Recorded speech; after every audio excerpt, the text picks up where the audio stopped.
Dunyodan o'tishimiz bor. Shuning uchun albatta husnul xulq bo'lmoqchi bo'lsak, aloqasini uzgan qarindoshlar bilan aloqamizni tiklaymiz. Ochiq yuzlik, go'zal muomalali bo'lamiz, kechirimli bo'lamiz. Mana shu kechirimlilik bugungi kunda juda zarur bo'lib qoldi. Afsuski biz kechira olmayapmiz-da. Oddiygina birgina aytaylik, ozgina bir to'qnashuv, ozgina bir beodoblikda ikkinchi tomon bitta kechirib qo'ysa bo'ladigan narsani ham kechirmaymiz. O'zimiz shunaqa harakat qilaveramizki, go'yoki shu men haqman deb, agar keyin o'rtaga tushib gapirsangiz, men haqidim, buni haqida deb aytasiz.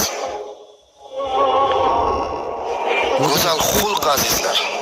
Husnul xulq, mana shunaqa tortishuvlardan saqlanish siz bilan bizni jannatga olib borar ekan. Rasulimiz alayhisolatu vasallam aytibdilarki, ana za'imun bi bayti fi